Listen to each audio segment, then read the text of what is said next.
Welcome to Ambush Outdoors, guys. Your host, Justin Parton. It's March 23rd right now, today, and we're all gearing up for turkey season. It's been a warm, very mild winter. The past 2 weeks, temperatures have been in the upper 70s and the mid 80s. And it's just getting all the birds fired up early. The oak leaves are on the trees. All the flowers have bloomed. And pretty much every spring animal is coming out right now. A couple of guys who went up to the farm this past week and heard a bunch of birds gobbling already. And they're soloed out. They're not in groups anymore. And they're going after hens. They're fighting and stuff like that.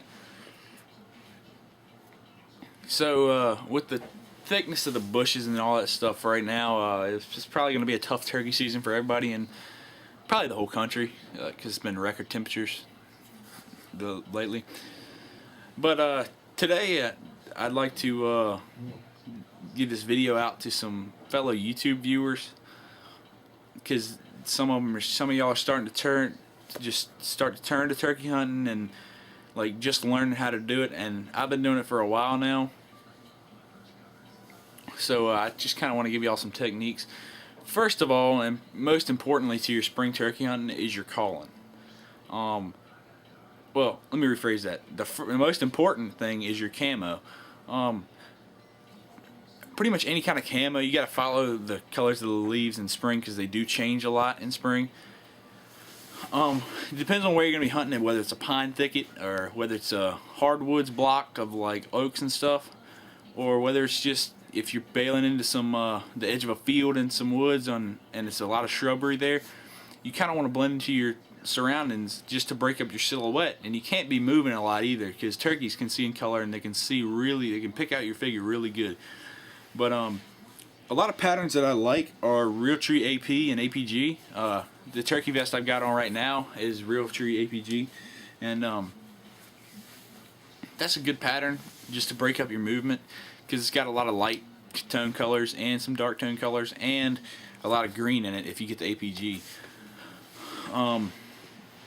But then again, you can always use Mossy Oak, Obsession, or anything. We're not sponsored by any of these, so you can use any of that. But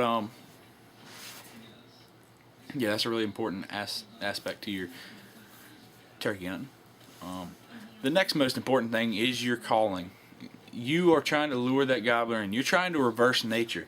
Usually a hen will go to a gobbler that's gobbling, but you're trying to get that gobbler interested enough in you into thinking that he's going to get some tail feathers, and that he's going to come in and get jiggy with it.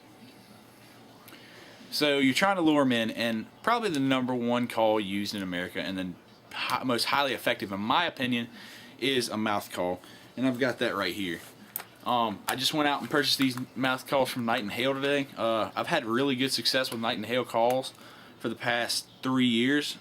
As turkey hunters will know, you go out and get a lot of these calls, and then you end up throwing them in the drawer and not seeing them again until you clean up or something, because they don't sound as good as you want them to. Well, now if you just buy calls, you've got to work them in. You've got to tune them up for them to be up to your quality of turkey calls. This one right here is the new Night and Hail series. I don't know what the specific name of it's called, but it's a new Night and Hail series, and I think this one and the purple reeded one are my favorite, or the black reeded one are my favorite. So let me give y'all a little instruction. First, you're going to put the mouth call in like this for all you new turkey hunters. And you want to put it back far enough that it's not going to gag you, but you want it in that just little crease in the top of your mouth, in the roof of your mouth, so you can force that air from your diaphragm all the way to the reeds and make the reeds vibrate. So now that you got it up in the top of your mouth, I want you to press your tongue, not too hard, but very firmly, up against the latex of the call, and then just force air through it.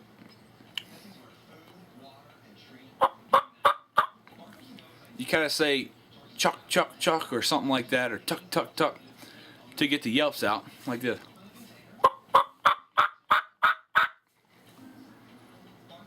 For putts, you pretty much just say putt, or just force air and like quick burst, quick burst.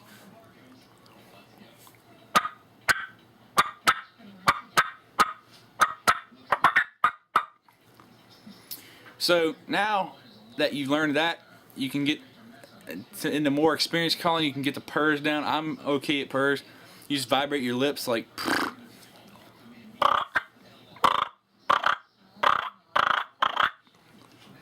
You got that? And then when you really get up there, you can try to gobble. I can hardly gobble. It sounds okay. I've gotten birds to gobble back at me.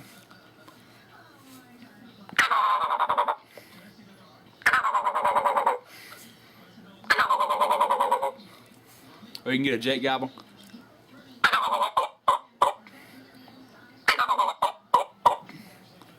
Or just a Jake yelp. One of the most important things about mouth calling is a lot of people don't move their mouths in the way that a hen would use it while she's calling. And you get a lot of different variations of pitch when you do that, and it just makes it sound more fluent.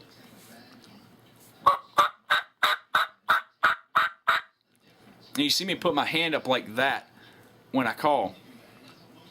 Like that. And that's to tone the call in a different direction and give it a little bit more either quietness or loudness to the way the bird is coming. So I'm going to try to give you all some scenarios right now and just show you what I do. So early in the morning when a hen's up on the roost, she does not call loudly, she calls softly.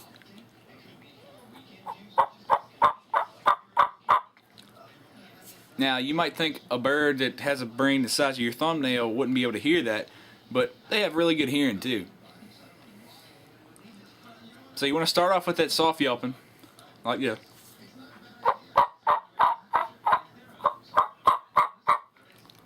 Again, throwing your hand, pitch your call in a different direction. Well, when a hen flies off the tree, she gives this fly down cackle.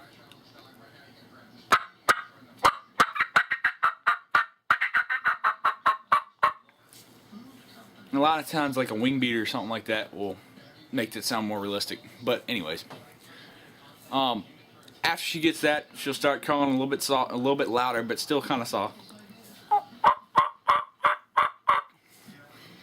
And then when she's trying to really get into it, she'll start going loudly and start going crazy.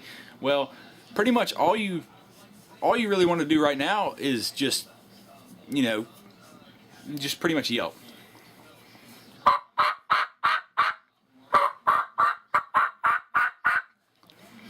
And then when she really gets excited and really starts cackling and stuff like that, you can get into it.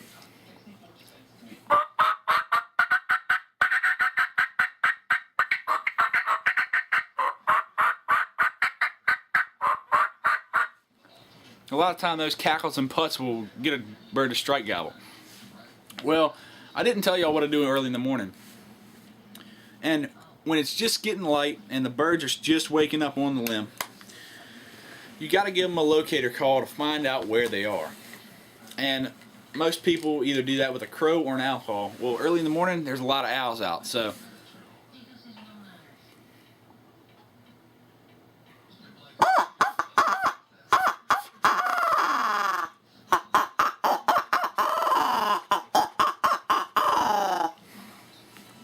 that, man, I don't have a crow call handy with me right now, but that's what a lot of people take in their turkey vest. Well, that's pretty much all for the calling, mouth calling at least. Then I'm not going to demonstrate this one, but you got slate calls. This is the Ring Zone by HS. I pretty much use just whatever strike I pick up, but your strikers do differentiate your tone. Okay, so now on to some other things.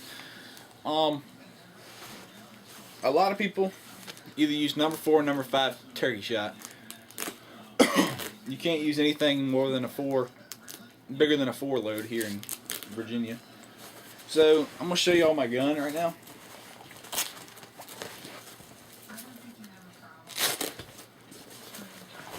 This is one that I just got this winter.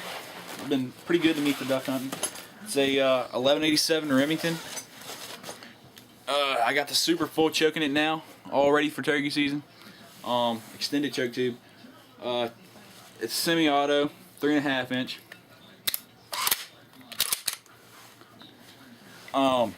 So yeah, that's the gun I'm gonna use this year. So what we're gonna do tomorrow is we're gonna try to get some film of some birds strutting. They're already strutting pretty early this year and gobbling and showing off for the hens pretty early this year. So we're gonna try to get some of that on video for y'all. And again, just comment, message us on Facebook. I gotta give a shout out to Preskel and Deer Cane Productions. They're some great channels. I've watched their videos and they're pretty freaking good. I'm not gonna lie. I've talked to Preskel a couple times, and I've talked to the guy from Deer Cane Productions. I'm not even really sure of his real name, but so we'll see y'all tomorrow morning. We're gonna be doing a little fishing as well, I believe. So I'll see y'all tomorrow, and good luck out there. I know some states have already opened up for turkey season, and I know some states are opening up tomorrow for turkey season. So good luck to y'all out there. Get the big one. Another thing I'd like to talk about is decoy spreads. What I like to do in early season is to have a dominant strutter decoy out there. I typically use the B Mobile from Primos and the She Mobile from Primos as my hen decoy. I'll put the hen in a submissive stance and pretty much just lay her on the ground without a stake, and then put the Gobbler dominant strut behind her. We put a Jake beard and a Jake fan on it this year, and we didn't have a lot of turkeys last year, so I mean we didn't get to really test it out. But after that early season, when the birds start getting a little more lazy and lackadaisical and just wanting to chill out a little bit, I typically put a Jake decoy out there, and maybe 1 or 2 or 3 hens maybe, to act like a whole flock out there in the field. Maybe a guy will be getting interested in those hens and try to steal them from the Jake. And if that doesn't seem to work, just throw hens out there, and maybe not even use a decoy at all. We've killed many a bird not using decoys, just sitting up in the woods and just calling. I know for a fact that it works, and that's how one of the guys that's been hunting turkeys for 30 plus years has killed all of his birds. So we'll see y'all tomorrow. This has been Justin for Ambush Outdoors.